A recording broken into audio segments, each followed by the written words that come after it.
ভারতের নাগরিকদের ভিসার আবেদনের ক্ষেত্রে অবস্থান স্পষ্ট করেছে ভারতের পররাষ্ট্র মন্ত্রণালয়। বাংলাদেশের পরিবর্তিত রাজনৈতিক পরিস্থিতিতে ভারতীয় ভিসা পেতে বিলম্ব হচ্ছে বলে অভিযোগ রয়েছে। সময় মতো ভিসা না পাওয়ায় গত মাসে ঢাকায় ভারতীয় ভিসা আবেদন কেন্দ্রে বিক্ষোভ দেখান অনেকে। ভারতীয় সংবাদ মাধ্যম আনন্দবাজার 29 সেপ্টেম্বর এক প্রতিবেদনে জানিয়েছে, আপৎকালীন এবং চিকিৎসার জন্য প্রয়োজন ছাড়া আপাতত বাংলাদেশি নাগরিকদের ভিসা দেয়া হচ্ছে না। ভারতের পররাষ্ট্র মন্ত্রণালয়ের মুখপাত্র রণধীর জসওয়ালের উদ্ধৃতি দিয়ে এতে আরও বলা হয়, শেখ হাসিনা সরকারের পতনের পর থেকে বাংলাদেশে বন্ধ ছিল ভারতের ভিসা পরিষেবা। পরিস্থিতি বিবেচনায় ভারতীয় দূতাবাসের বহু কর্মীকে তখন ভারতে ফিরিয়ে নেওয়া হয়। পরিস্থিতি কিছুটা স্বাভাবিক হওয়ার পর ভারতীয় ভিসা কেন্দ্রগুলো পুনরায় কাজ শুরু হলে সেখানেও বিক্ষোভ দেখাতে শুরু করেন অনেকে। এর জেরে ফের ব্যাহত হয় কাজ। বাধ্য হয়ে ভারতীয় দূতাবাস এবং ভিসা কেন্দ্রগুলোতে বাড়তি নিরাপত্তা মোতায়েন করে অন্তর্বর্তী সরকার। এর মধ্যে সেপ্টেম্বর থেকে আবার জরুরি ভিত্তিতে পরিষেবা দেয়া শুরু হয়েছে ভিসা আবেদন কেন্দ্রগুলোতে। ভারতীয় ভিসা আবেদন কেন্দ্র জানিয়েছে, প্রাথমিকভাবে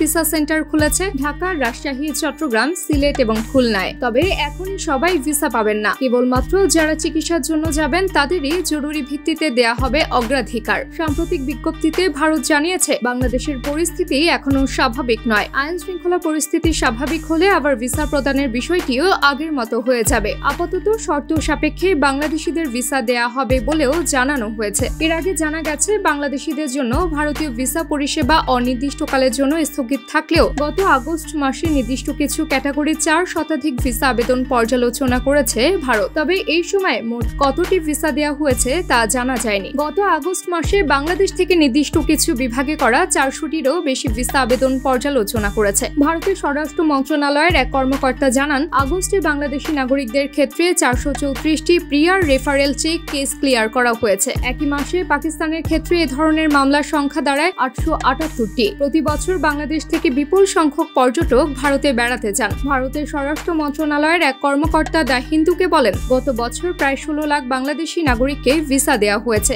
ভারত বাংলাদেশকে 15টি ক্যাটাগরিতে ভিসা দেয়, যার মধ্যে জরুরি পরিষেবাও রয়েছে।